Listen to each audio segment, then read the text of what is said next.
Ahí ya me ponen a grabar y comenzamos.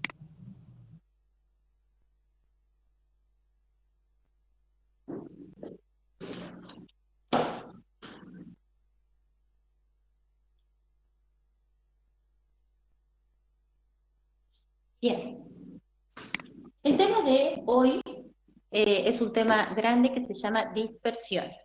Ustedes van a ver que en la primera parte del PDF tienen una parte que dice sistemas, clases teóricas.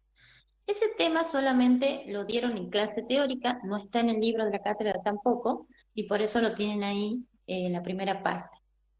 Es la parte, ustedes van a ver que es un tema muy importante aplicado al organismo. ¿Mm? Ahora, cuando nosotros estudiamos dispersiones, vamos a ver más o menos qué son los sistemas en general. Ustedes a esa primera parte del sistema lo estudian tal cual está ahí en el apunte que yo les he pasado, ¿sí? Y cuando estudiemos para el final termodinámica, lo vamos a volver a relacionar a ese tema, ¿sí? Entonces, por eso a esto lo estudian, lo leen bien, y cualquier consulta o duda que tengan del tema, me preguntan. Es pura teoría. Por eso es que yo no lo enseño, pero sí se los doy porque no lo encuentran como en bibliografías aparte. Entonces, eso es de clase teórica, yo lo he copiado tal cual está la clase teórica, porque de ahí sale una pregunta que es que digan cómo es el hombre, por ejemplo, o qué tipo de sistema es el hombre. Bueno, ahí yo les he remarcado la respuesta que en donde dice el hombre es un tipo de sistema abierto, etc. Entonces, eso es lo que ustedes tienen que estudiarlo tal cual está. Con respecto a dispersiones, dispersiones también es mucha teoría. Yo les he puesto una primera parte con las clasificaciones y los esquemas que son los que me interesan que vayan manejando, y después les puse completar con el libro de la cátedra, en donde van a ver otras clasificaciones y demás. Siempre yo, cuando empezamos el segundo tema, hacemos un pequeño repaso de este. ¿Por qué? Porque van ligados uno a otro. Entonces, eso es importante que ustedes lo vayan leyendo a los temas, porque en la clase que viene yo les voy a decir, ¿se acuerdan? Ya hemos visto tal cosa. Hay muchos chicos acá que se han preparado conmigo para el ingreso del año pasado, entonces muchos temas dentro de lo que es dispersiones ya lo hemos visto. Entonces, obviamente para ellos va a ser un repaso. Para los que empiezan conmigo, si no lo vieron, lo van a aprender, y si no, va a ser un repaso también. Bien, entonces, yo les he puesto dos palabras importantes acá. Dispersiones, que es nuestro título, es el tema de hoy. He dejado acá un espacio en blanco y acá puse sistemas. Y fíjense que tengo flechitas que se van a dirigir a este espacio en blanco. Acá nosotros vamos a poner en ese espacio en blanco una palabra que une estas dos cosas. Si yo les digo a ustedes, ¿qué significa para ustedes dispersión? Pero no concepto biofísico, en una palabra, ¿qué significa para ustedes dispersión? Entonces yo te digo, ¿qué es dispersión para vos? Y en una palabra, ¿qué me dirían?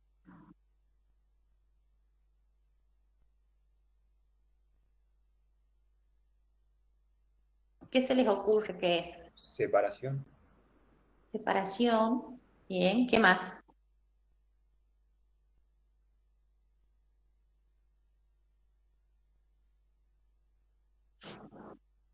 ¿Qué más se les Sustancias. ocurre? Sustancias. Bueno, vamos por ahí más cerca.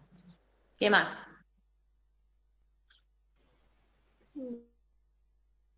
¿Qué más se les ocurre? Solución. Solución. Nos estamos acercando más a la palabra. No es todavía ninguna de estas tres. A ver si alguien le pega, si no, vamos a decirlo. Disociación. ¿Alguien más tiene alguna idea?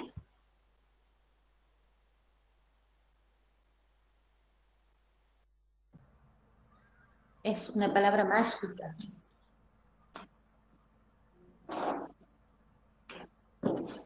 ¿Nadie se le ocurre otra cosa? Soluto.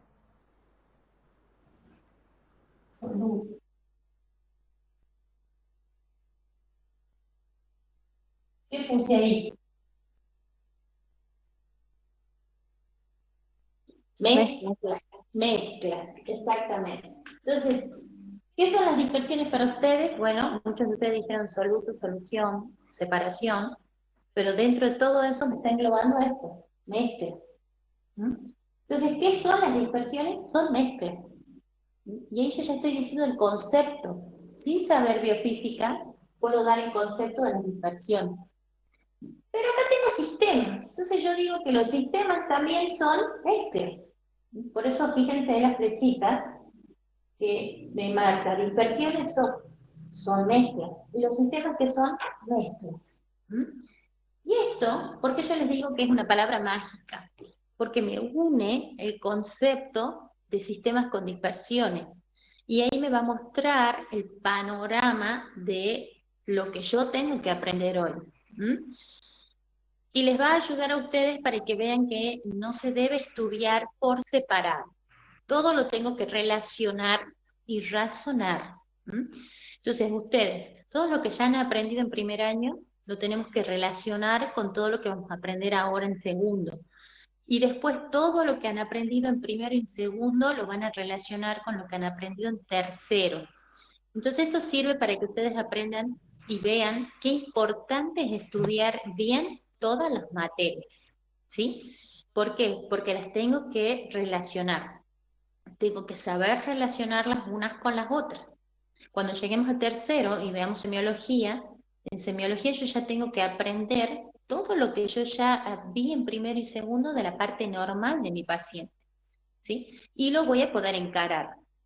Y ahí van a venir los problemas. Todos los problemas que nosotros aprendamos hoy, esos problemas son futuros pacientes.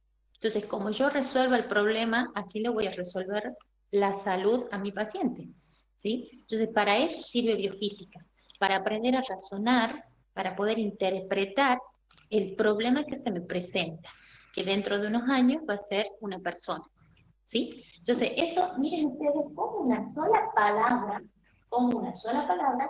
me está uniendo el concepto de dos temas que parecen diferentes, pero no lo son.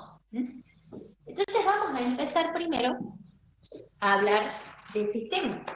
Vamos a ver, con respecto a los sistemas, qué son los sistemas y cuántos conocemos. A mí me interesa hoy, desde el punto de vista biofísico, cómo los voy a clasificar a los sistemas. Ustedes habrán visto en el apunte, si ya no han leído, las clasificaciones de los sistemas que tienen abierto, cerrado, etc. Ese no voy a ver hoy, porque no es el que yo voy a aplicar. O voy a ver el desde el punto de vista biofísico. Desde el punto de vista biofísico, ustedes van a encontrar sistemas que se llaman homogéneos,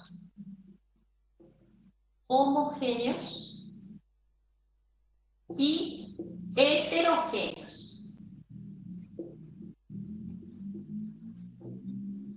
Bien, entonces ahora vamos a ver qué es cada sistema. Yo que dije que los sistemas eran ¿qué cosa? Mezclas, ¿verdad? Entonces acá yo les presento este frasquito. ¿Ustedes qué creen que tiene este frasco?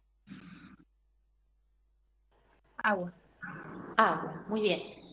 Parece que tiene agua. Entonces yo vengo, me tomo el vaso, pero tomo y tiro todo porque no era agua, era agua con sal. ¿Qué ha pasado ahí? ¿Por qué no me di cuenta que esto tenía sal? Porque la sal se disuelve en el agua. Está disuelta en el agua. Entonces, ¿esto es un sistema? Sí, es un sistema. ¿Por qué? Es una mezcla. ¿Sí? ¿Y quién está mezclado? La sal con el agua. Entonces, recordemos ahí, nuestro solvente puro, por excelencia, siempre va a ser el agua. Hay distintos tipos de solventes, pero el puro por excelencia, el agua. Que en este caso alguien le puso sal, yo no sabía, me tomo el vaso y guácale, ¿sí? Entonces, ahí yo tengo un sistema. ¿Y cómo se llama el sistema entonces? ¿Cuántas fases ven ustedes acá? Una sola. Una sola. Entonces ahí estoy ante la presencia ¿de qué? De un sistema Homogéneo. Homogéneo. El sistema homogéneo está formado por una sola fase. Por una sola fase. Y el ejemplo que acabamos de decir es agua más cloruro de sodio. Más cloruro de sodio. Podríamos haberle puesto azúcar, ¿verdad? Y en vez de salada iba a ser dulce. Entonces, otro ejemplo, agua más glucosa. Pongo los dos ejemplos porque más tarde vamos a ver cuál es la diferencia que hay entre los dos. O sea, que los dos son sistemas homogéneos, ¿sí? Y tenemos una sola fase. Bien, vamos ahora a ver este otro frasco que tengo acá. ¿Y tomarían ustedes de este frasquito? No. Y está dudosa la cosa, ¿verdad? Porque, ¿qué ven? Como tierra. Como tierra, o sea que veo más de una fase o veo dos o una sola fase. 2 fases. Ya veo dos, ¿verdad? Esto que sería el agua, que ya ha tomado el color de esto que está acá abajo, ¿sí? Que es la otra fase, entonces tengo 1 y 2. Entonces ahora estoy ante la presencia de ¿qué? De un sistema heterogéneo. El sistema heterogéneo está formado por dos o más fases. Entonces, ahí yo puedo poner como ejemplo el agua más el cloruro de sodio y se me cayó de yerba. Podríamos haber tenido agua más cloruro de sodio más hielo. Ustedes verán que en todos los temas yo les voy a poner ejemplos. ¿Por qué? Porque en el examen siempre les van a pedir concepto y ejemplos. Entonces ustedes siempre tienen que tener ejemplos. Cuanto más ejemplos sepan, mejor. Pero con uno que ustedes sepan para colocar el día del examen es suficiente. Bien. Entonces ya tenemos acá que los sistemas son mezclas y desde el punto de vista biofísico se clasifican en sistemas homogéneos y heterogéneos. A su vez, los homogéneos son aquellos que están formados por una sola fase y los heterogéneos son los que están formados por dos o más fases. Y ahora vamos a ver los ejemplos. Vamos a analizar los ejemplos para ver cómo están formados esos ejemplos. ¿Por qué? Muchas veces meten la pata ustedes cuando les piden componentes de esos sistemas y los confunden con fases. No es lo mismo. Entonces, veamos. Este sistema homogéneo de agua más cloruro de sodio, ¿cuántos componentes tiene? 2. 2. Yo voy a poner un signo de pregunta ahí para marcar. Agua más glucosa, ¿cuántos componentes? 2. 2. Agua más cloruro de sodio más yerba, 3. 3. Agua más cloruro de sodio más hielo, 3 también. 3. 2. 2. 2. ¿Por qué? Porque Agua. el agua es igual que el hielo. O sea, está compuesto de agua, solamente que uno está en sólido y el otro líquido. Exacto. Este ejemplo está puesto a propósito. ¿Por qué? Porque ustedes muchas veces no leen, hacen esto. 1, 2 y 3. 3 componentes. Pero si yo leo agua, hielo, es lo mismo, pero en otro estado. Tengo el estado líquido y el estado sólido. Entonces guarda ahí, para no meter la pata, tengo que leer bien, chicos. En biofísica es muy importante la lectura, la comprensión de esa lectura, ¿sí? Entonces lean siempre bien. Si hay que leerlo 2 veces, lo leemos 2 veces. Si hay que leerlo 10, lo leo 10, pero leo bien. ¿Entendido? Entonces vean ustedes que no es lo mismo componentes que fases, ¿sí? Ojo con eso. Muy bien. Perfecto. Entonces ya hemos quedado ahí con lo que son los sistemas. Bien. Entonces yo ahora acá les voy a poner, si yo les digo, ¿cuáles son los ejemplos universales de los sistemas homogéneos? Ustedes me van a contestar El solvente puro. ¿Qué era el solvente puro? El agua. El agua. Agua. ¿Mm? Ese es el primer ejemplo del sistema homogéneo. Y el segundo ejemplo, soluciones. ¿Cómo está formada una solución? El soluto y el solvente. Soluto más solvente. Muy bien. Entonces, las soluciones que están formadas por soluto y más solvente, yo las tengo como ejemplo dentro del sistema homogéneo, ¿sí? Acá tenemos una solución, ¿sí? Salada. Porque tenía cloruro de sodio. Bien. Y dentro de los ejemplos universales de sistemas heterogéneos, vamos a tener a las dispersiones. Estas dispersiones se encuentran formadas por una faz dispersa y una faz dispersante.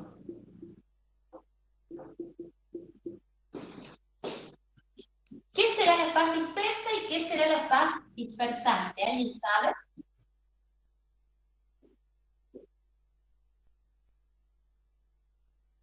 ¿A qué correspondería? Soluto y solvente.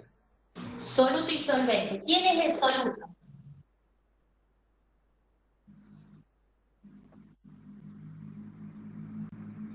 ¿La dispersa o la dispersa? La dispersa. Soluto.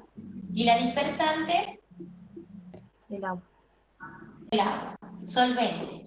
Entonces, si yo te digo, dispersiones está formada por soluto y solvente también. ¿Es una solución? Sí. Sí, es una solución, no tengo que dudar. Es una solución. Pero ¿por qué hago la diferencia? ¿Por qué marco la diferencia? ¿Cuál va a ser la diferencia? ¿Qué pasa? ¿Quién va a tener la diferencia? ¿El soluto o el solvente? ¿Qué opinan?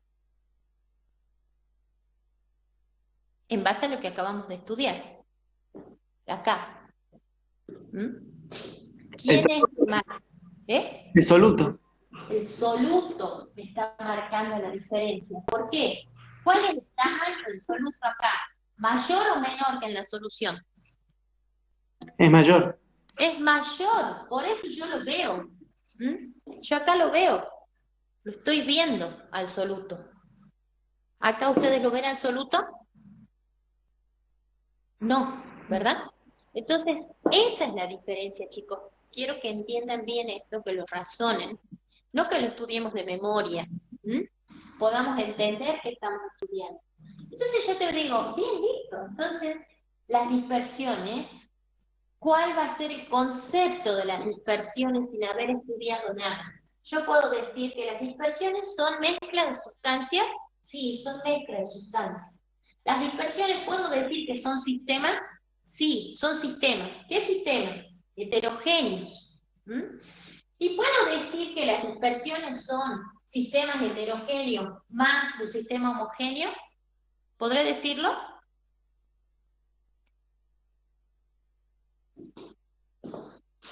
¿Sí o no? Sí, sí se podría, porque Sí. si hay agua con sal y tierra, Sí puedo, porque miren acá el ejemplo.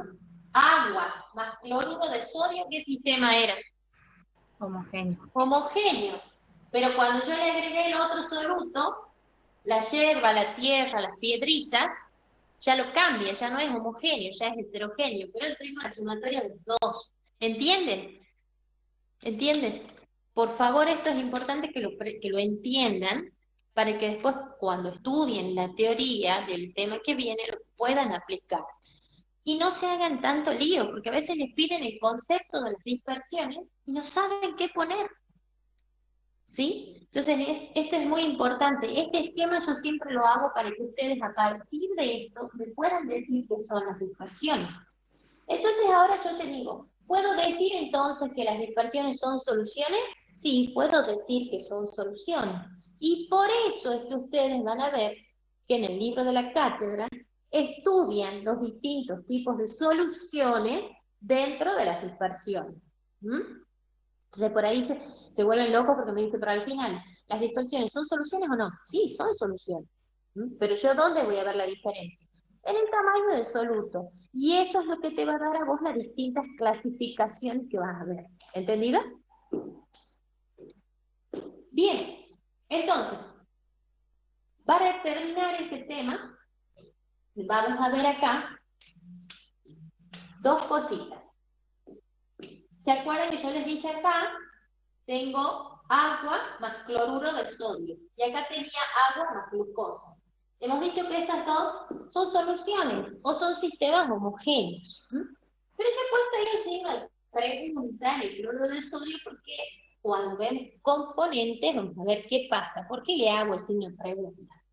Ustedes si ponen agua, ponen la molécula de glucosa, ponen glucosa en el agua, mezclan, disuelven y se transforma, queda transparente el agua, no veo a la molécula de glucosa. Pero si yo mirase con un microscopio, voy a ver que la molécula de la glucosa está intacta. ¿Qué quiere decir? Que no se han separado, no se ha disociado. ¿Sí? Todos sus átomos de carbono están en su lugar. Todas sus ligaduras perfectas, no se ha separado para nada. Entonces a ese tipo de solución nosotros le vamos a llamar solución molecular. ¿Por qué? ¿Por qué digo molecular? Viene de molécula, que mantiene la molécula. Entonces, si yo te digo, ¿cuál es el concepto de soluciones moleculares? Son todas aquellas soluciones que no se disocian. Ese es el concepto. ¿Por qué? Mantiene su molécula intacta. ¿Queda claro? Ahora me voy al agua, pero más cloruro de sodio. Pongo el cloruro de sodio en el agua, mezclo, se disuelve. Miro al microscopio y cuando miro al microscopio encuentro más moléculas de las que yo supuestamente puse. ¿Qué pasó ahí? ¿Qué pasa con el cloruro de sodio? Tiende a disociarse. ¿En qué? En iones sodio y cloro. Ion sodio y ion cloro. Pero también lo puedo encontrar sin disociar. ¿Sí? Entonces ustedes van a tener moléculas que están sin disociar y moléculas disociadas. Pero ahí ya no ahí yo ya puedo decir, entonces no tengo dos. No tengo dos componentes, porque si yo veo que están todas disociadas, voy a tener sodio por un lado, cloro por el otro, entonces ya son dos, más la molécula de agua, 3. ¿Entienden? Entonces esta solución se va a llamar solución electrolítica o iónica. ¿Y cuál va a ser el concepto de esa solución? La solución electrolítica o iónica es aquella solución que sí se disocia. ¿Y qué te da como resultado? Iones. Y los iones tienen cargas. ¿Y para qué me va a servir esa solución? Me va a servir para más adelante yo poder trabajar con la conducción de corriente eléctrica, por ejemplo. ¿Por qué? Porque está cargada, tiene iones, ¿sí? Entonces, esto es muy importante que ustedes sepan la diferencia entre soluciones moleculares y soluciones electrolíticas. Esas son las dos soluciones más importantes con las cuales nosotros vamos a trabajar en todo este primer parcial. Entonces, es muy importante que sepamos la diferencia entre las dos. Ya saben el concepto y ya saben cuáles son las diferencias. ¿Sí? Entonces, las dispersiones, ya saben el concepto, me lo pueden decir, y con todo este pequeño esquema me pueden sacar la clasificación de las dispersiones sin ningún problema. ¿Entendido? Bien, ¿quedó claro el concepto de dispersiones y todo lo que acabamos de ver? Sí, profe. Sí, profe. Muy bien. Entonces ahora sí, vamos a pasar a ver nuestro tema que está dentro de las dispersiones y que se llaman propiedades coligativas. Profe, disculpe, ¿se podría decir que un sistema tiene que estar formado sí o sí por dos o más componentes? No, no necesariamente. Acordate que cuando hemos hablado del ejemplo universal hemos hablado de solvente. Claro, Uno y sería solo. uno solo. Porque ese sería un sistema homogéneo. No necesariamente necesitaba el otro componente. ¿Sí? Sí, profe, por eso era mi pregunta por el agua. Claro. Gracias.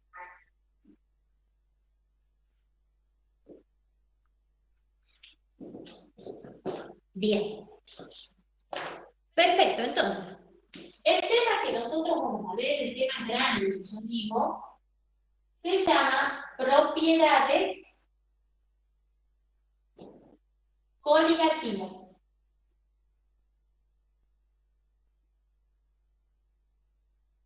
Estas propiedades coligativas entran dentro de lo que son las dispersiones. Nosotros vamos a conocer 4 propiedades coligativas. El descenso relativo de la presión de vapor. El año pasado ustedes solamente las nombraron. Ahora las vamos a estudiar a cada una, vamos a ver su fórmula, sus unidades y todas las características que corresponden. Descenso relativo de la presión de vapor. La segunda propiedad es el ascenso ebulloscópico. La tercera es el descenso crioscópico. Y la última es presión osmótica.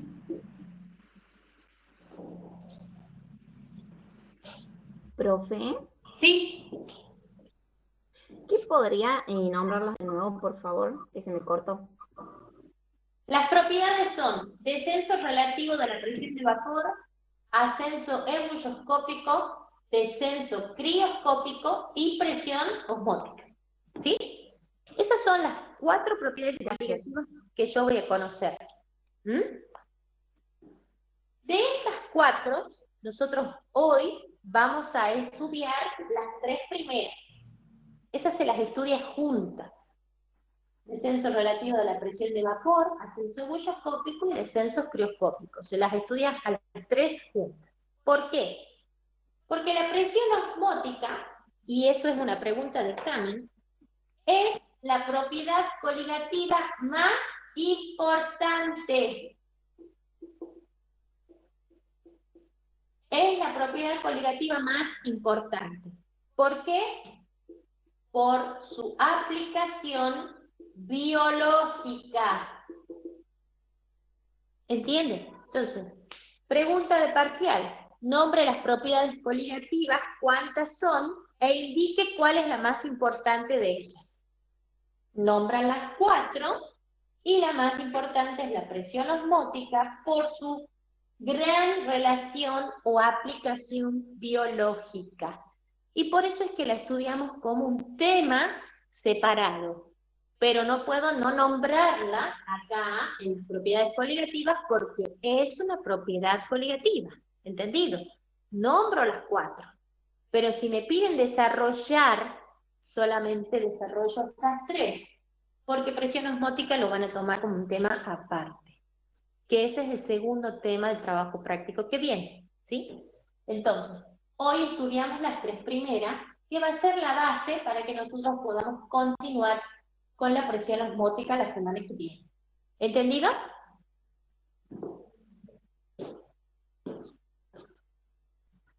Bien. Antes de entrar a ver cada propiedad, vamos a ver primero que estas propiedades coligativas van a depender, ya que están dentro de dispersiones, ¿sí? Van a depender de la naturaleza del solvente, ¿sí? y del número de partículas disueltas. O sea, del solvente y del soluto, ¿sí? Pero va a depender del número de partículas disueltas, ¿sí? Entonces, esto es lo más importante con respecto al concepto general, ya que estamos viendo dentro de lo que es dispersión. Otra cosa que tenemos que saber, que es importante, es que las propiedades coligativas, cuando fueron estudiadas e investigadas, fueron solamente aplicadas a soluciones moleculares. ¿Qué características tenían las soluciones moleculares?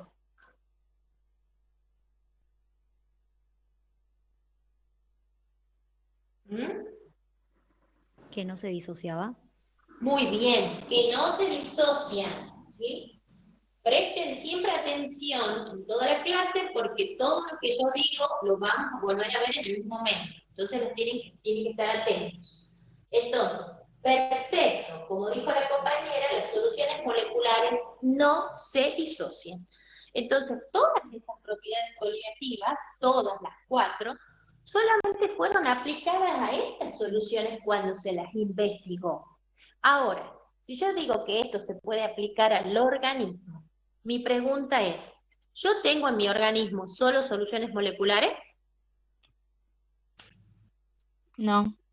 No, también tengo soluciones electrolíticas. Tengo cloruro de sodio, tengo cloruro de potasio, ¿sí? Tengo magnesio, hierro, y esas son electrolíticas, son iónicas, ¿sí? Tenemos moleculares y también tenemos electrolíticas. Y también tenemos agua, entonces somos una solución grande. 70% de nuestro organismo es agua. Entonces, por eso podemos hablar de todos estos sistemas y todas estas soluciones y todo esto para aplicarlo al organismo. Entonces, ustedes fíjense, listo, bueno, si yo tengo también soluciones electrolíticas, ¿cómo hago con estas propiedades para aplicarle al organismo? Todo eso vamos a aprender en la clase que viene. Propiedades coligativas para soluciones electrolíticas. Entonces, hoy aprendemos la base para soluciones moleculares que así nacen. Y la clase que viene vemos qué vamos a hacer para poder aplicar a las soluciones electrolíticas. ¿Sí? Bien, entonces, antes de empezar el tema, nosotros tenemos que saber perfectamente cuál es el concepto de presión de vapor. Concepto de presión de vapor, porque esto va a ser la base de todas estas propiedades. Y lo vamos a representar con la letra PV. PV, presión de vapor. Bueno, yo voy a hacer dibujitos fáciles, más lindos son los que tienen en el PDF. En este frasco voy a poner agua, solvente. Acá están mis moléculas. ¿A qué le vamos a llamar nosotros presión de vapor? Ustedes fíjense, yo tengo acá las moléculas que están en la superficie. Y yo voy a dibujar unas flechitas que están indicando hacia arriba. Me están indicando a mí qué cosa. Que se van. Que se van. ¿Quiénes se van? Las moléculas estas que están acá en la superficie nada más. Entonces yo voy a decir el concepto bonito. ¿Qué es la presión de vapor? Es la tendencia que tienen las moléculas de la superficie líquida a escapar a la fase vapor. Entonces ustedes van a ver acá, tengo dos estados, líquido y gaseoso. ¿Sí? Entonces, del estado líquido pasa al estado gaseoso, pero solamente las que están en la superficie. ¿Y cómo conocen ustedes normalmente este sistema? ¿Cómo lo conocemos? Yo en vez de decir presión de vapor, ¿qué digo? Que Evaporación. se evapora. Muy bien, evaporación. Entonces, si yo te digo, ¿esto es de evaporación? Sí, es de evaporación, pero le llamamos presión de vapor. Ese es el concepto físico. ¿Queda claro? Bien. Ahora, para poder comprender, porque yo digo, bien, si yo digo que es evaporación, pero ¿por qué digo presión? ¿Por qué tengo que ver la palabra presión acá? Vamos a ver. En el mismo frasco, yo ahora lo que hago es ponerle un émbolo. ¿Qué es el émbolo? Es una tapa a presión. Es una tapa que hace presión. Y yo tengo acá mis moléculas de solvente.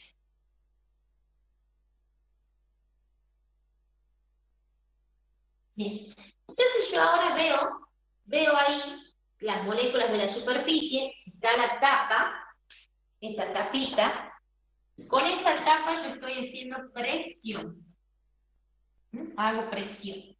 ¿Ustedes ven que se escapan las moléculas de la superficie hacia afuera? No, ¿verdad? Están ahí adentro, no se han escapado. Y de afuera tampoco entran, no se incorpora nada. Entonces no hay intercambio. No es este intercambio que yo tenía acá. Acá no tengo nada. Entonces, ¿qué le llamo esto? Le llamo presión de vapor, pero saturada. ¿Qué quiere decir presión de vapor saturada? Es la presión que yo necesito para que estén en equilibrio los dos estados, líquido y vapor. ¿Sí? Están en equilibrio. ¿Qué quiere decir estar en equilibrio? Que no hay intercambio. Eso quiere decir. ¿Sí? Entonces a eso yo le llamo presión de vapor saturada. Pregunta de examen, diferencia entre presión de vapor y presión de vapor saturada. ¿Queda claro?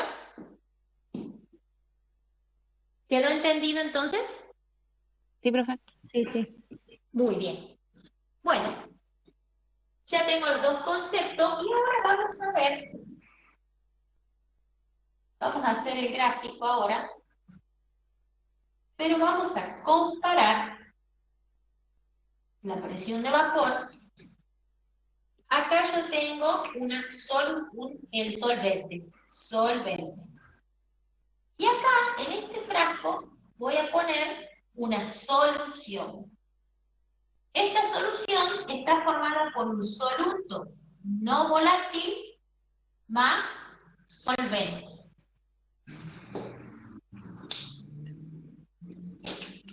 Vamos a poner nuestras moléculas de agua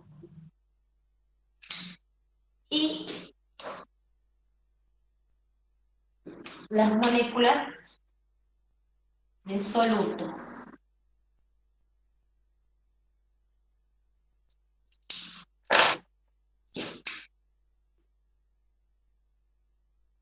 Bien, entonces yo voy a decir acá, en este frasco yo tengo representado la presión de vapor del solvente. ¿Cómo represento presión de vapor del solvente?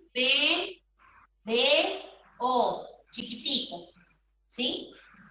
PBO es presión de vapor del solvente. Y acá tengo presión de vapor de la solución, PBS. Entonces esas son las siglas que ustedes van a tener que aprender. PBO, presión de vapor del solvente, PBS, presión de vapor de la solución. Mirando el gráfico, ustedes me pueden decir cuál de las dos presiones es mayor.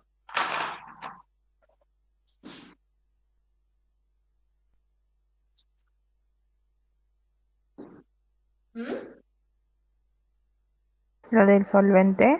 Muy bien, la presión de vapor del solvente es mayor que la presión de vapor de la solución. Y eso, chicos, va a ser siempre.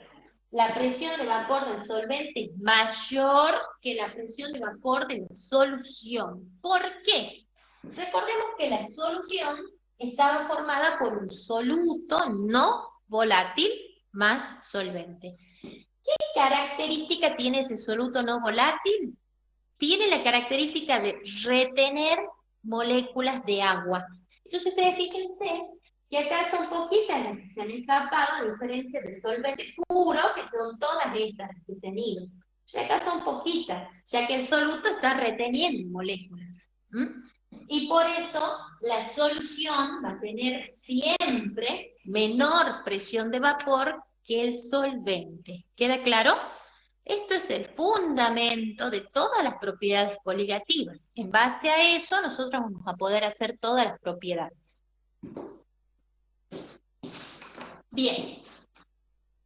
Bueno, vamos a comenzar entonces ahora con la representación de cada propiedad. comenzando por la primera, que se llamaba descenso relativo de la presión de vapor. Nosotros a las propiedades coligativas que vamos a ver hoy, que son las tres primeras, vamos a ver que están representadas en ejes de coordenadas. Pero presión osmótica, que la vamos a ver la semana que viene, no vamos a representarlas en eje de coordenadas. Por eso es que las estudiamos separadas. Estas tres las vamos a representar así. Vamos a hacer nuestro eje de coordenadas. De un lado tengo la presión de vapor en milímetros de mercurio, y del otro lado tengo la temperatura expresada en grados centígrados. Yo voy a poner acá dos valores de temperatura X. Por ejemplo, 30 grados centígrados y 70. No son valores que ustedes tengan que aprenderse de memoria estos dos. Yo lo único que quiero mostrar es que la presión de vapor va aumentando con la temperatura. Eso es lo que les quiero mostrar.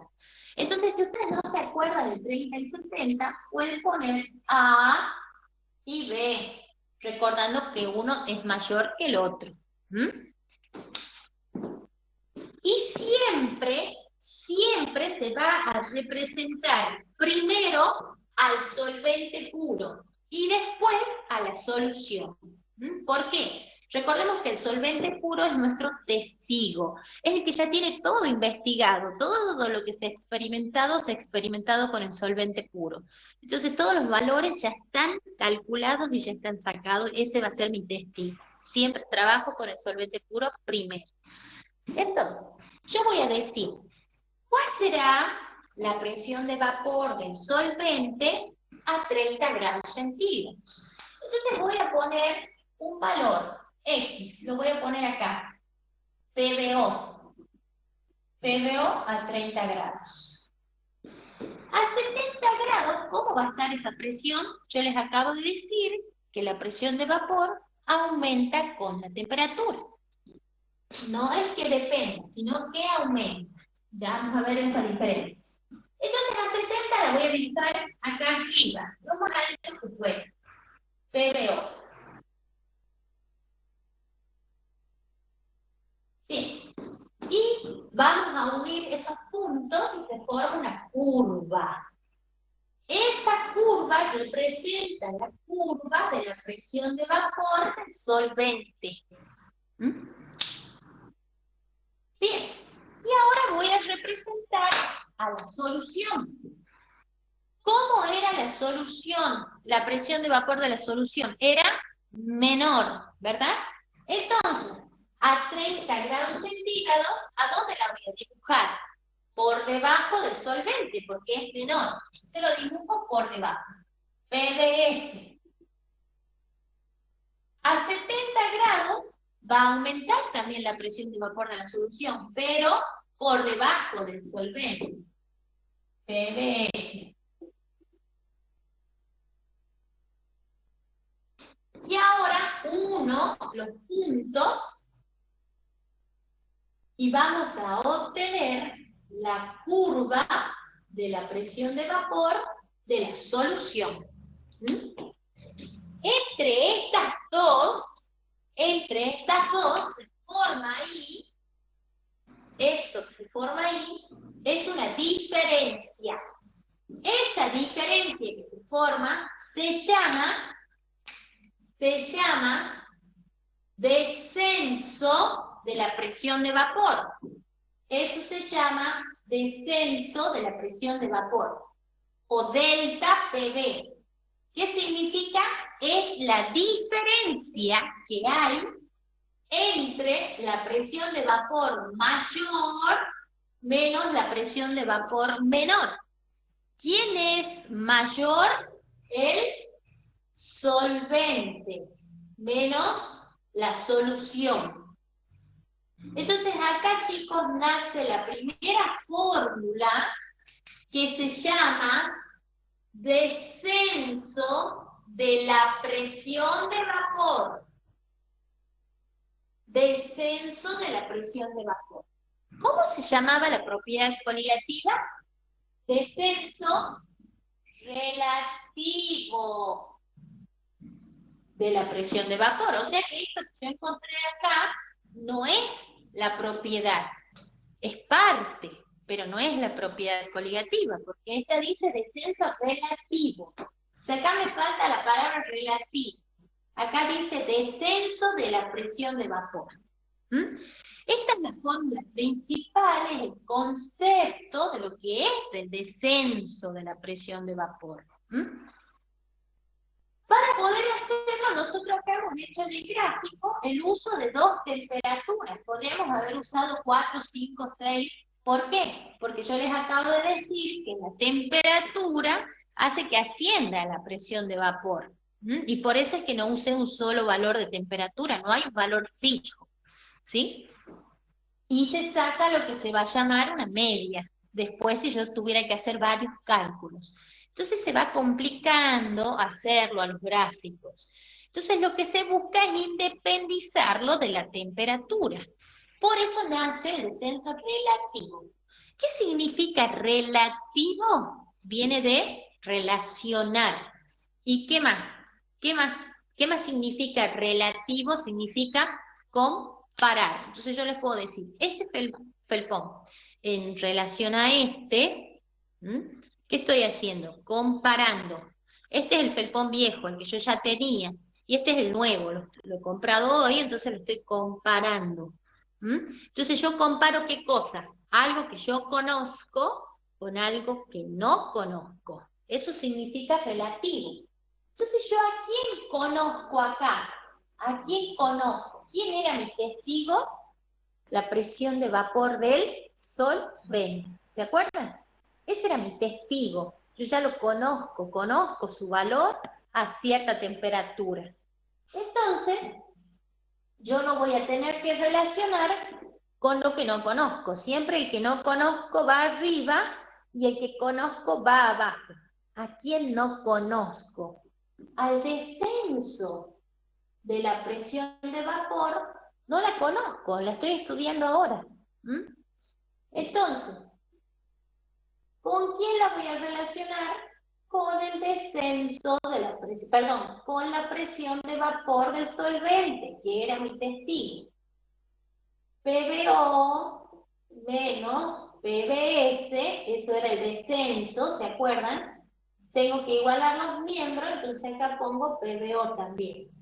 Y ahí yo tengo, chicos, esto que está así, esto se llama descenso relativo de la presión de vapor.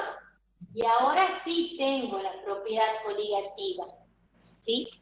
Esta es la fórmula que representa al descenso relativo de la presión de vapor de manera experimental. Ahora fíjense, a la presión de vapor, ¿en qué la habíamos medido acá? Yo les puse milímetros de mercurio. Presión de vapor de la solución, perdón, del solvente, milímetros de mercurio, presión de vapor de la solución, milímetros de mercurio, es una diferencia, entonces no se eliminan. El resultado, descenso de la presión de vapor, va a estar expresado en milímetros de mercurio. Pero acá, que yo estoy trabajando con una relación, acá el descenso relativo de la presión de vapor va a ser adimensional. ¿Sí? ¿Por qué? Porque el descenso es milímetros de mercurio y la presión de vapor es milímetros de mercurio. Y como tengo una división, se simplifica. Entonces me queda el descenso relativo de la presión de vapor es adimensional. ¿Queda claro? Fórmulas para problemas es esta, la primera. La segunda no la voy a usar en los problemas. No la uso a la segunda. La segunda me sirve para poder decir el concepto de del descenso relativo de la presión de vapor. Pregunta de examen. ¿Para qué sirve el descenso relativo de la presión de vapor? Sirve para independizarlo de la temperatura. Para eso sirve, para independizarlo de la temperatura. ¿Queda claro? Y por último, según la ley de Raoult, vamos a ver que el descenso relativo de la presión de vapor, ven que yo dije descenso relativo de la presión de vapor y puse todo completito, es igual a la molaridad por la constante vapor. Esa constante es propia de cada propiedad coligativa y tiene un valor de 0,018 litros sobre mol.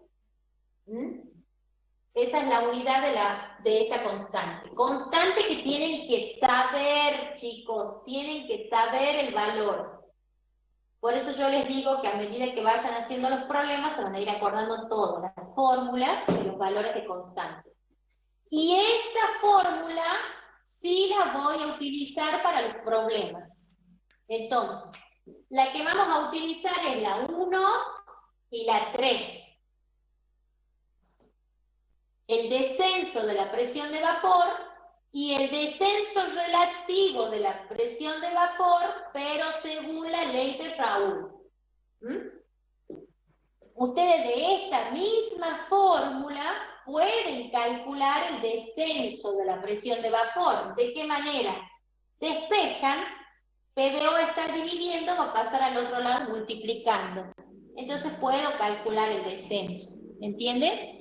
Y por ejemplo, que me pidan calcular el descenso de esta fórmula y no me han dado como dato PBO, tengo que ver de dónde lo voy a calcular a PBO. Entonces me puedo ir para acá. Acá me dan el de la solución seguramente y el dato del descenso de la presión. Y ahí puedo despejar PBO. Entonces esas son las fórmulas que van a utilizar. Igual ya vamos a hacer problemas y ahí van a poder ver el uso. ¿Queda claro? Ahí termina. Profe, ¿la M era la molaridad específica? Molaridad, solo molaridad. Esto es molaridad, concentración. Mol sobre litros. Veamos las unidades. Molaridad, mol sobre litros. Y acá hemos dicho que la constante es litros sobre mol. Entonces litros y litros se van, mol y mol se van, y esto queda adimensional. ¿Entendido?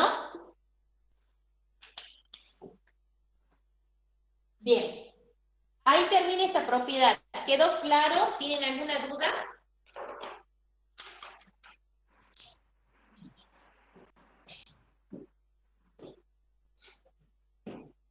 Todo claro. Perfecto. Vamos a la segunda propiedad coligativa. Ascenso ebulloscópico.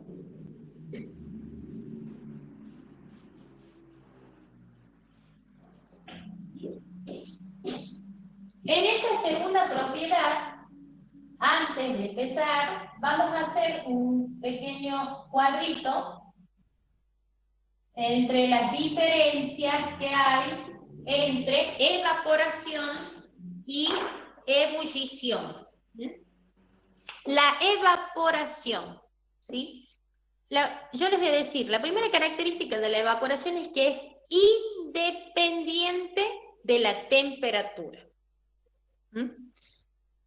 ¿Por qué les hago primero esta explicación? Porque por ahí se confunden. Hace rato nosotros hemos dicho que la presión de vapor dependía de la temperatura, ¿se acuerdan acá? ¿Pero en qué sentido hemos dicho? Hemos dicho que la presión de vapor aumenta con la temperatura, ¿sí? Pero no quiere decir que dependa de un valor fijo de la temperatura. Acá en Tucumán, verano, 40 grados, ¿Hay evaporación? Sí, hay evaporación y más rápido que en invierno. Porque en invierno, ¿cómo está la temperatura? Menor. En la Antártida, que allá la temperatura es siempre por debajo de cero, ¿hay evaporación? Sí, sí hay evaporación. Pero va a ser menor que la de acá, por ejemplo. Pero hay evaporación, ¿entienden? Entonces, por eso puedo decir que la evaporación es independiente de la temperatura. ¿Queda claro?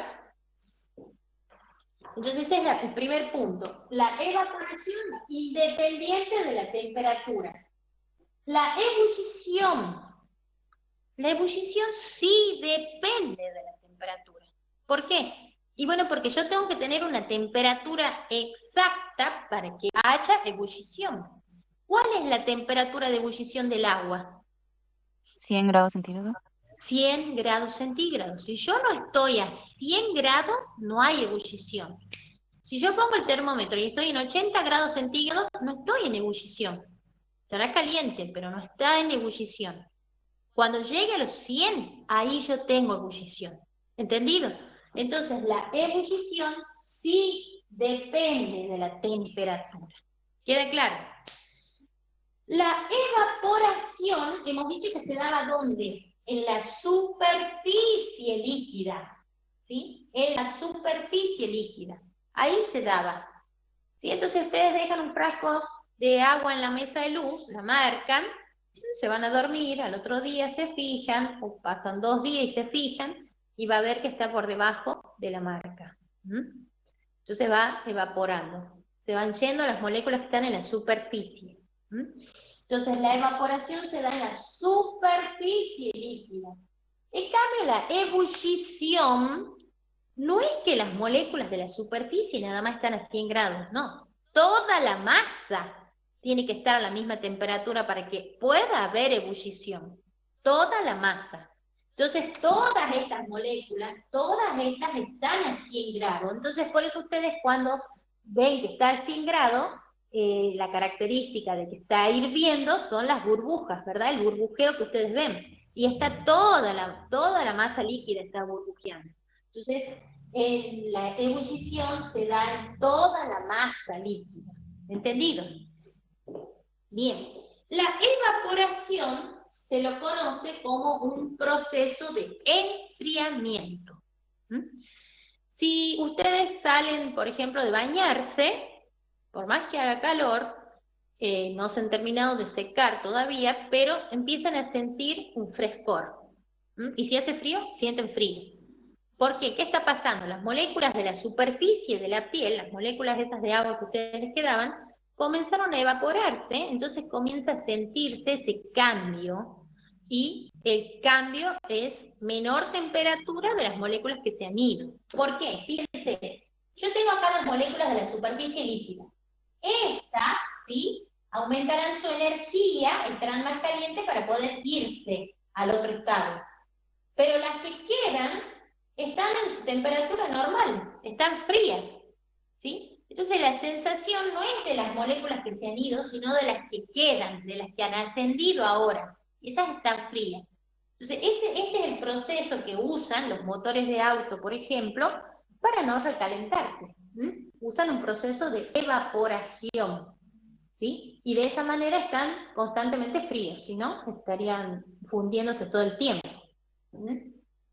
En cambio, la ebullición es un proceso de calentamiento. 100 grados centígrados. Pondríamos el dedito dentro de la cacerola y difícil, ¿no? Nos quemaríamos. Entonces, esa es la diferencia. Ebullición, proceso de calentamiento. Para eso se produce. Evaporación, proceso de enfriamiento. Bien. La evaporación aumenta con la corriente de aire. Entonces yo salgo de bañarme, me quiero secar el pelo más rápido, ¿qué hago? Secador. O si tengo un ventilador, me pongo con el ventilador.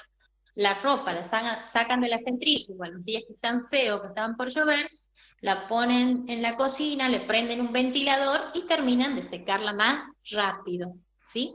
Entonces, la evaporación aumenta con la corriente de aire, pero la ebullición Por más que yo sople y sople, hasta que no llegue a su punto, a sus 100 grados centígrados, como en el caso del agua, no va a hervir. ¿Entendido? Entonces, ahí, para que vean la diferencia entre ebullición y evaporación con respecto a la corriente de agua. La evaporación va a ser independiente de la presión atmosférica. Puede haber presión de vapor en cualquier momento, en cualquier presión. En cambio, la ebullición necesita un valor fijo de presión, ¿sí? La ebullición se logra cuando la presión de vapor se iguala a la presión atmosférica. De ahí nace la primera equivalencia, que 760 milímetros de mercurio equivalen a una atmósfera. Por eso ustedes han visto que en el eje de coordenadas que hemos hecho del descenso relativo, no hemos puesto valor fijo de presión de vapor. Hemos puesto valores X. Pero ahora cuando hagamos ebullición vamos a ver que vamos a poner el valor de la presión de vapor correspondiente, que va a ser 760 milímetros de mercurio, que es lo mismo que diga una atmósfera. ¿Entendido?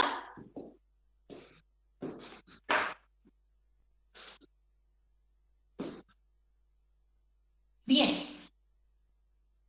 Ahora lo que vamos a hacer es dibujar nuestro eje de coordenadas.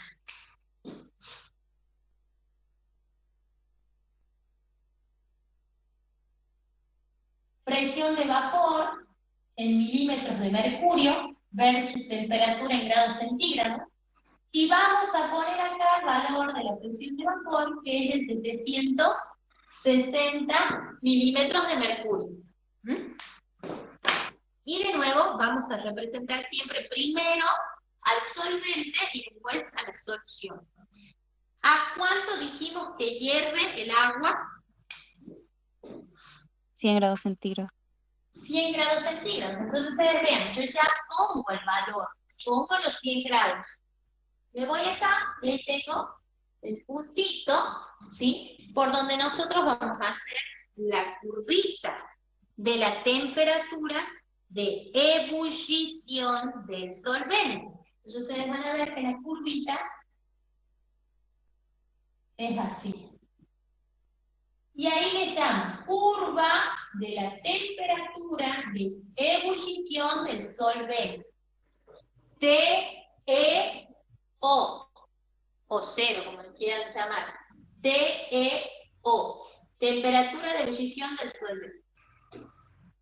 Bien. Profe, Sí, disculpe, ¿qué puso en el valor de presión de vapor? 760. Ah, gracias. Todo lo que estoy diciendo está dibujado en el PDF, ¿no? Bien.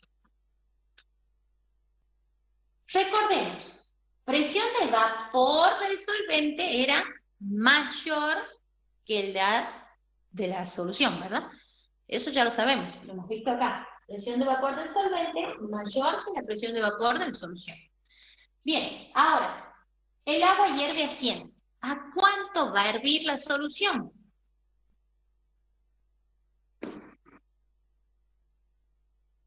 ¿Qué opinan?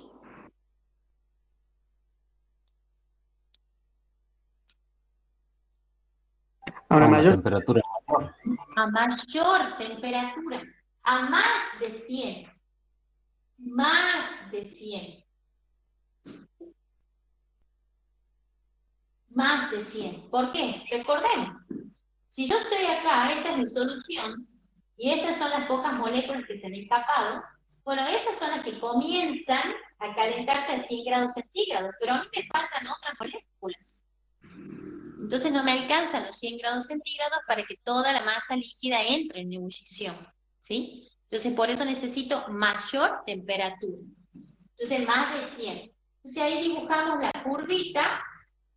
Esa curva se llama curva de la temperatura de ebullición de la solución. Y ahí ustedes van a ver que ahí se forma una diferencia entre estas dos. Esa diferencia se va a llamar ascenso ebulloscópico, delta TE, ascenso ebulloscópico. Y el ascenso ebulloscópico es igual a la diferencia entre la temperatura de ebullición mayor menos la menor. ¿Quién es mayor acá?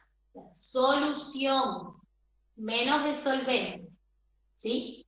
Entonces ahí nace la fórmula del ascenso ebulloscópico. Fórmula que me sirve para problemas. ¿Sí? Y la segunda fórmula es según la ley de Raoult, que dice que el ascenso ebulloscópico es igual a la molaridad por la constante ebulloscópica. La constante ebulloscópica vale 0,52 grados centígrados por litro sobre mol. ¿Sí? ¿En qué unidad se va a medir el ascenso ebulloscópico? En grados centígrados. La molaridad es mol sobre litros. Mol sobre litros se van, mol y litros, entonces quedan los grados centígrados. ¿Entendido? Entonces ahí tengo dos fórmulas para incorporar para los problemas. Bien, ahí termina nuestro ascenso ebulloscópico. ¿Alguna duda?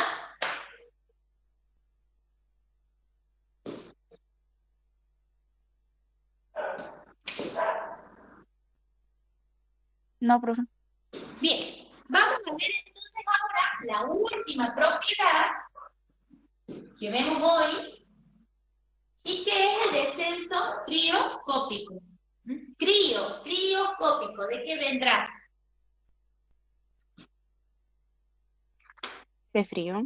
De frío, muy bien. Entonces acá vamos a ver, este es el más sencillo, no vemos ningún concepto antes, solo sabemos que es frío, entonces acá vamos a ver congelar.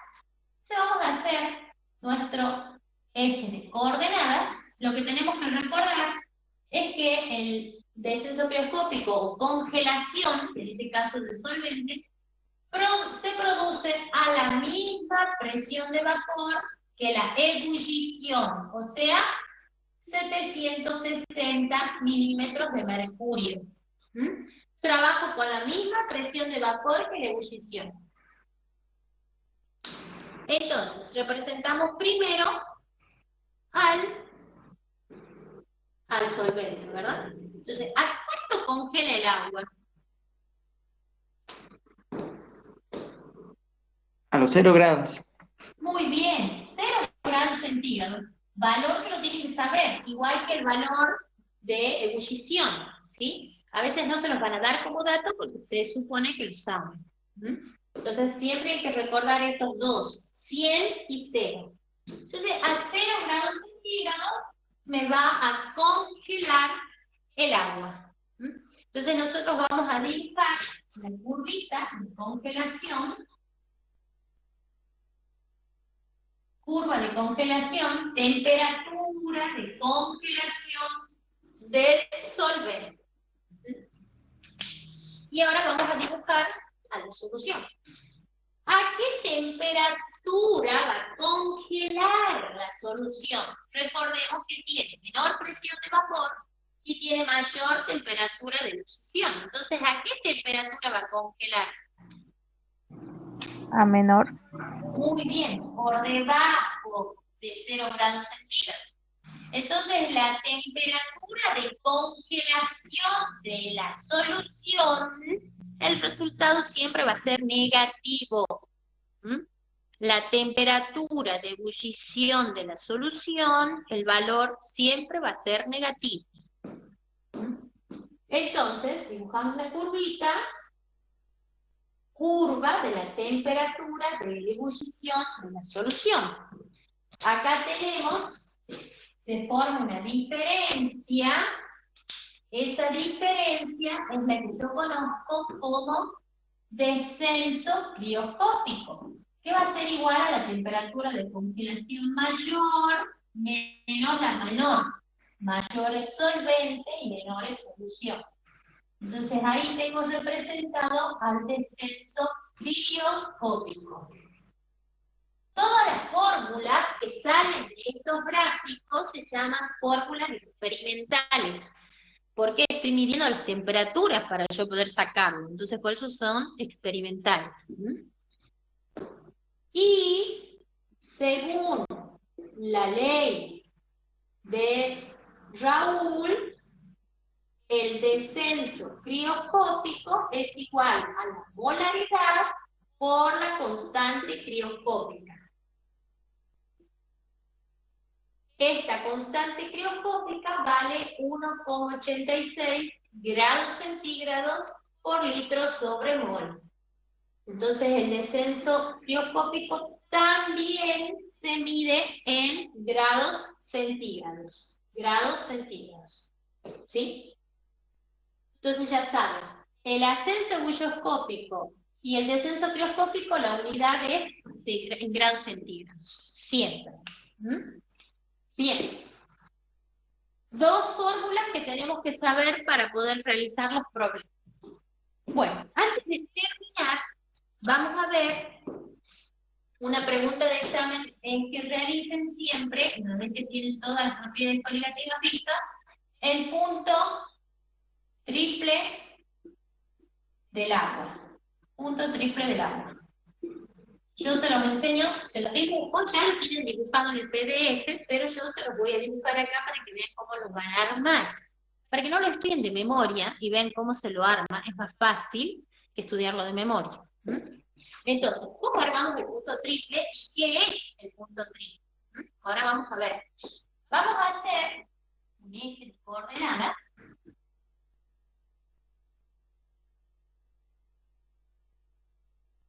Presión de vapor en milímetros de mercurio y vamos a poner como valor 760 y acá temperatura en grados centígrados y se toman dos valores de temperatura.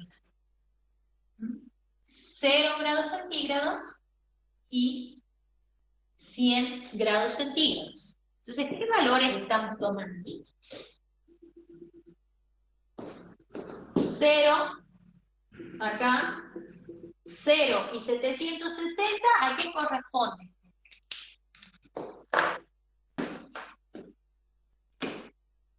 ¿A qué corresponde? 760 y 0. ¿Se congela? Muy bien, la curva de la temperatura de congelación. Temperatura de congelación del solvente. Y 100, 760, ¿a qué corresponde? Ebullición. A ebullición, ustedes miren cómo es la curvita, ¿eh? Otra vez, para allá. Temperatura de ebullición del solvente.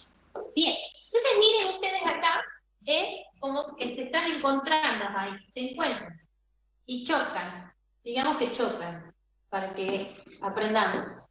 Chocan ahí, y acá van a hacer otra curvita.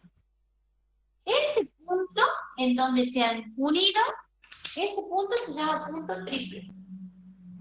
Y va a tener un valor de temperatura y un valor de presión.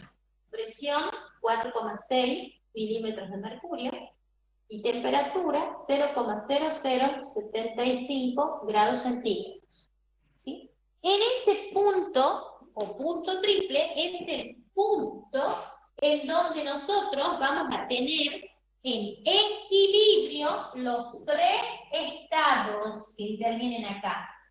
¿Sí? Sólido, líquido y vapor. En este punto se llama punto triple porque es el punto en donde se van a encontrar en equilibrio los tres estados. Y se da a 4,6 milímetros de mercurio de presión y 0,0075 grados centígrados de temperatura. Quiere decir que yo acá tengo en este lugar un equilibrio. No hay pasaje de un lado al otro. Y vamos a encontrar lo que se llama, esto que hemos representado acá, se llama diagrama, ¿sí?, de fases del agua. Y nos va a mostrar las curvas de fusión evaporización y sublimación. Entonces, ¿qué es fusión?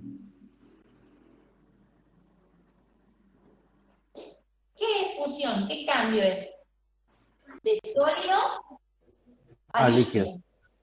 ¿Qué es evaporación? De líquido a vapor. ¿Qué es sublimación? De sólido a vapor. ¿Sí? Entonces, estos tres chicos son los que están en equilibrio. Estoy ahí, estoy en ese cambio. ¿Sí? Entonces, eso es lo que se va a quedar en equilibrio. No hay la vuelta, no hay la reversión, porque estoy en equilibrio, en el punto triple. ¿Queda claro? ¿Cómo se llamaba el grafiquito, profe? Diagrama de fases del agua. Todo esto está en el PDF también, chicos, ¿no? Nada más que el dibujo está más bonito que obviamente. Bien. Entonces ya saben cómo lo van a armar el punto triple sin estudiarlo de memoria. Porque a veces lo estudian de memoria y se olvidan alguna parte. Entonces ahora ya saben cómo lo van a armar. Solo necesitan las curvas de ebullición y de congelación y ya está. Y la otra sale solita. Bien. ¿Queda claro todo hasta acá?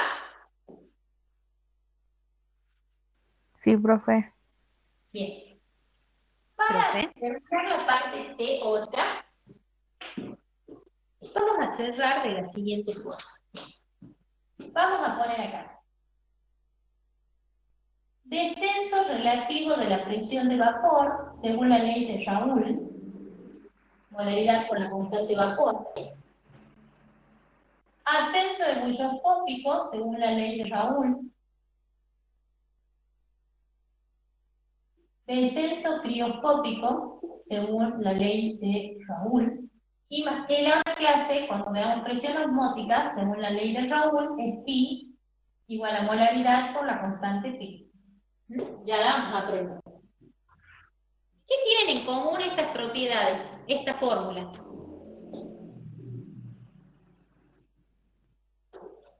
La constante y la molaridad. Y las constantes no son en común porque tienen cada uno un valor. Son diferentes. Pero sí la molaridad.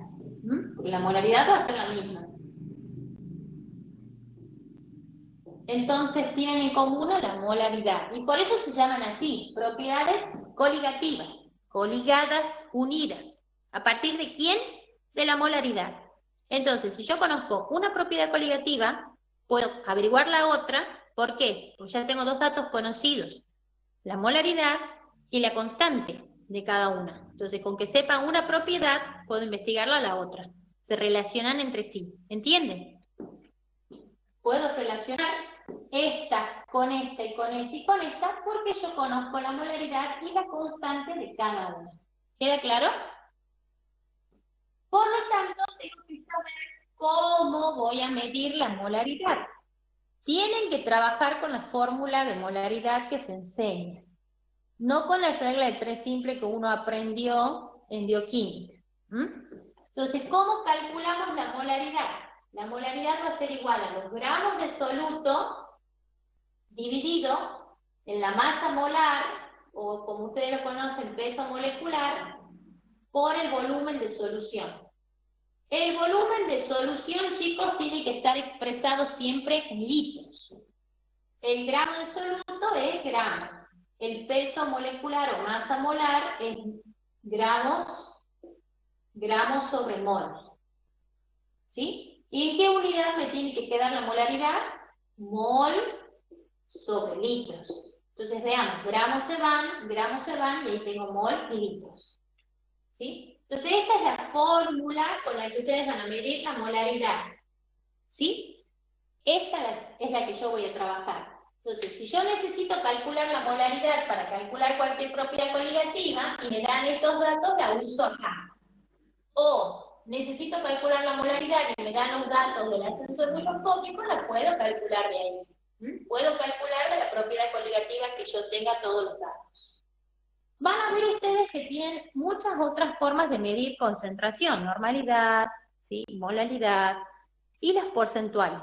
Acá vamos a trabajar mucho con molaridad y algunas porcentuales. Dentro de las porcentuales, la que más se usa es la la relación masa-volumen o peso-volumen. Peso-volumen, peso y masa no es lo mismo, pero muchas veces se lo nombran como peso en vez de masa. Entonces, ¿qué quiere decir que yo tenga 9% de solución? Quiere decir que tengo 9 gramos de soluto en 100 mililitros de solución. Por eso es por ciento, ¿sí? De 100 mililitros. Entonces, estos 9 gramos los voy a reemplazar acá. Y los 100 mililitros lo paso al litro primero y recién lo pongo en el volumen que corresponde. ¿Entendido? Recordemos que acá siempre tiene que estar en litro el volumen. ¿Queda claro? Entonces, si a ustedes les dice solución al 9%, quiere decir que son 9 gramos de soluto en 100 mililitros de solución. Bien, ¿quedó claro?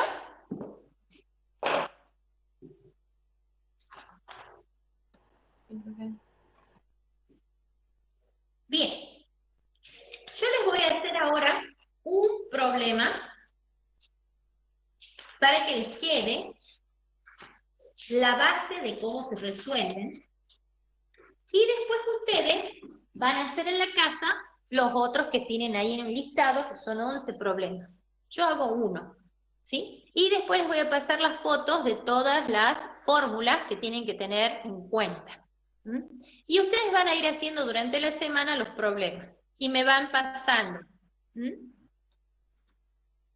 No es obligación, obviamente, pero yo en base a lo que ustedes hagan, termino la semana que viene sabiendo quién ha entendido y quién no ha entendido. ¿Sí? Recuerden que la semana que viene vamos a ver 2 temas juntos, que son propiedades coligativas para soluciones electrolíticas y presión osmótica. Todo lo que aprendamos ese día es en base a lo que hemos aprendido hoy. Entonces, si yo no sé hacer los problemas de hoy, difícilmente puedo hacer los que vengan la semana que viene. Entonces están en ustedes, en toda la semana, practicar con los problemas. Son poquitos, son 10, ¿sí? Porque yo ya les hago uno, ¿sí? Entonces ustedes, todos los días, con que hagan en 1 hora, 2 o un problemita por día, llegan hasta el fin de semana para haber terminado los problemas y poder tener el tema bien fijado ya. ¿Entendido?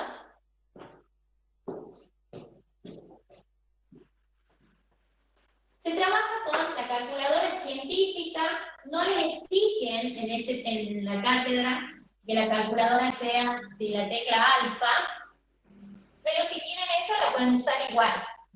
Usan la calculadora científica que tengan. Sí tiene que ser científica, porque se trabaja con notación científica, y más adelante vamos a trabajar con logaritmos, antilogaritmos, y necesitan la calculadora científica. La que tengan. Yo les voy a hacer el problema número 8, que está en la hojita, en la parte de problemas, que dice problemas de propiedades coligativas. Yo les voy a hacer el problema número 8. Entonces ese ya les va a quedar a ustedes en la clase grabada, para que pueden volverla a ver en la clase y tienen el problema hecho. Entonces presten atención para que sepan cómo van a trabajar. Importante en los problemas, leerlos bien. Yo, si lo tengo que leer 2 veces, lo leo 2 veces. Leo bien el problema y saco todos los datos que yo tengo. Y los coloco acá. Voy a colocar el dato de mi incógnita, principalmente, para yo poder saber qué es lo que tengo que investigar. Entonces, primero saquemos los datos. Veamos qué datos tenemos. Dice, sabiendo que la temperatura de congelación del plasma, temperatura de congelación, el plasma es una solución.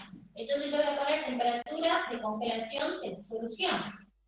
Es igual a menos 0,56 grados centígrados. Menos 0,56 grados centígrados. Calcular a temperatura de ebullición de la solución. B, descenso relativo de la presión de vapor. Bien, ojo acá, cuando saquen los datos. Tienen que aprender bien. Ustedes, si estudian la teoría y han entendido la teoría, no se van a confundir con los datos. Entonces, ¿por qué les digo? No es lo mismo. Si yo les pongo delta PV, ¿qué estoy diciendo? Descenso de la presión de vapor. No es lo mismo que descenso relativo de la presión de vapor. Y tampoco es lo mismo que solamente presión de vapor, porque la presión de vapor puede ser de la solución o del solvente. ¿Sí? Entonces, esto es descenso de la presión de vapor. Esto es descenso relativo de la presión de vapor. Y esto va a ser PVS, presión de vapor de la solución, PVO, presión de vapor del solvente. ¿Sí? Entonces, ojo. Ojo cuando les den estos datos. Entonces yo tengo que leer bien qué dato me está dando, para poder saber cómo lo voy a usar. Bien. Muy bien. En este caso tengo dos incógnitas. Entonces vamos a elegir una para empezar a calcular. Vamos a elegir A. Entonces yo me fijo, me pide temperatura de ebullición de la solución. Entonces yo tengo que pensar, ¿cuáles son las fórmulas que tengo para calcular ese dato? Hay una sola. ¿Y de dónde la saco? La fórmula es ascenso ebulliónico era igual a la temperatura de ebullición de la solución menos la temperatura de ebullición del solvente, ¿verdad? ¿A mí qué me pide calcular? Temperatura de ebullición de la solución. Eso me pide, entonces lo tengo que despejar de la fórmula, lo tengo que dejar solito. ¿De qué manera lo dejo solito? Saco temperatura de ebullición del solvente, que está restando, va a pasar al otro lado, sumando. Entonces la fórmula me va a quedar, temperatura de ebullición de la solución es igual al ascenso ebullioscópico más la temperatura de ebullición del solvente. Bien, cuando ustedes ya tienen la fórmula de la incógnita, se fijan qué me falta para poder hacer el cálculo. Yo me fijo, ¿tengo el ascenso ebullioscópico como dato? No lo tengo, no me lo dan. ¿Tengo la temperatura de ebullición del solvente? Sí, sí la sabemos. ¿Cuánto era? 100 grados centígrados. ¿Se acuerdan? Entonces a mí, para poder calcular la temperatura de ebullición de la solución, necesito el ascenso ebullioscópico. Entonces ahora tengo que fijarme en qué fórmula está ese ascenso ebullioscópico. ¿De qué otro lado lo puedo calcular? Había otra fórmula, ¿se acuerdan? La ley de Raoul. Molaridad por la constante ebullioscópica. Entonces me fijo. Ascenso ebullioscópico. ¿Tengo la molaridad? No, no la tengo. La constante ebullioscópica sí la sé. 0,52 grados centígrados por litro sobre mol. Bien, ¿y ahora de dónde saco la molaridad? Me fijo los datos que me dan. En este problema, para colmo, me da un solo dato. No me da para calcular, por ejemplo, la molaridad de la fórmula de la molaridad. Gramos sobre peso molecular por volumen, ¿verdad? Pero me da un dato, me da temperatura de congelación de la solución. ¿Para qué me servirá ese dato? ¿Qué puedo calcular con ese dato? Me fijo en qué fórmula está ese dato. Temperatura de congelación de la solución. Entonces yo me acuerdo que el descenso crioscópico era igual a la temperatura de congelación del solvente menos la temperatura de congelación de la solución. ¿Cuánto era la temperatura de congelación del solvente? 0 grados centígrados. Menos temperatura de congelación de la solución, me lo da ahí. Menos 0,56 grados centígrados. Entonces, con este dato yo puedo calcular el descenso crioscópico. Menos por menos, más. 0 grados menos 0,56 es 0,56 grados centígrados. Entonces ya tengo ahí el dato este, que es el descenso crioscópico. Entonces ahora, ¿para qué me sirve el descenso crioscópico? Y bueno, yo me acuerdo que el descenso crioscópico, según la ley de Raoult, era la molaridad con la constante crioscópica. Ya tengo este dato, el descenso, y tengo la constante. Quiere decir que de acá puedo calcular la molaridad. Entonces despejo molaridad de acá. Constante crioscópica está multiplicando, va a pasar al otro lado dividiendo. Descenso crioscópico dividido en la constante crioscópica. El descenso era 0,56 grados centígrados, la molaridad 1,86 grados centígrados, perdón, la constante 1 litro sobre mol. Grados centígrados y grados centígrados se van. Hacemos el cálculo. 0,56 dividido en 1,86 nos va a dar 0,3. En este caso me da 0,301. Generalmente se utilizan 3 decimales después de las comas. Es lo que pide la cátedra. 3 decimales después de la coma. 0,301 mol sobre litros. Entonces ya tengo la molaridad. Y bueno, ya tengo la molaridad. Si ahora me voy acá. Acá me falta molaridad, reemplazo. 0,301 mol sobre litros. Mol se va con mol, litros con litros. Entonces, el ascenso ebulloscópico me va a dar 0,156 grados centígrados. Bien, ya tengo el ascenso ebulloscópico, entonces ahora ya lo puedo reemplazar acá en la primera fórmula, ¿se acuerdan? Este era para calcular a 0,156 grados centígrados, entonces la temperatura de ebullición de la solución será 100,156 grados centígrados. ¿Cuánto me tenían que dar el valor? Mayor a 100. ¿Se acuerdan? La solución era mayor a 100. Y si me da 100,156, mayor a 100. Entonces ya tengo el resultado de A. ¿Entendido? Miren los pasos que hemos hecho. 1, 2, 3, 4.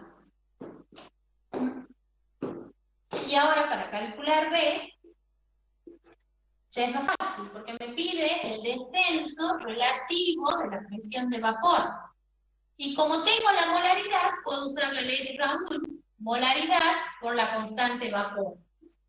Entonces, molaridad 0,301 mol sobre litros por la constante de vapor, que era 0,018 litros sobre mol. Litros y litros se van, mol y mol se van.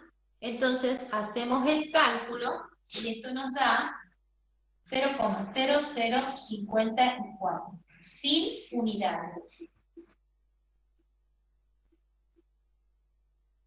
Y ahí tengo resuelto el descenso relativo de la presión de vapor. Y este sería mi quinto paso. Bien, ustedes fíjense que con un solo dato, miren todas las fórmulas que pudimos hacer. Un solo dato teníamos. Y hemos podido resolver el problema tranquilamente. ¿Les pareció difícil? No, práctica. Exactamente, muy bien, práctica.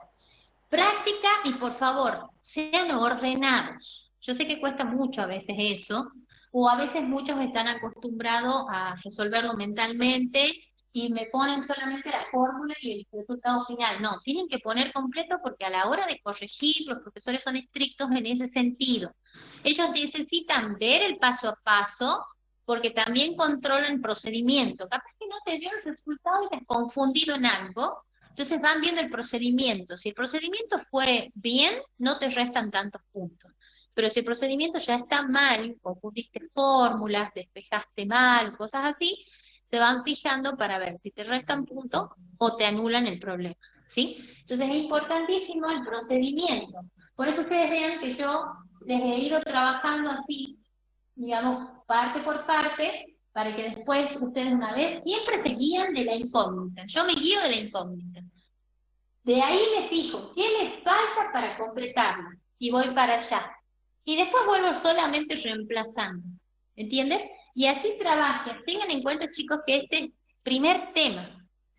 Cuando veamos en la próxima semana los 2 temas que siguen, ya son 3 temas en un solo problema, entonces van a ver acá lleno de fórmulas para resolver un problema. Y nos faltan conductividad y nos falta pH. ¿Sí? Entonces eso es importante que vayan aprendiendo desde ya a resolver de manera práctica, de manera esquemática, de manera clara para ustedes y para el profesor que les va a corregir. ¿Sí? Y traten siempre de recuadrar todos los resultados y sobre todo los resultados finales. Si les pueden hacer doble recuadro, mejor, ¿sí? Pero tienen que recuadrar bien todos los resultados para que no cueste después el profesor identificar. Bien. ¿Alguna duda?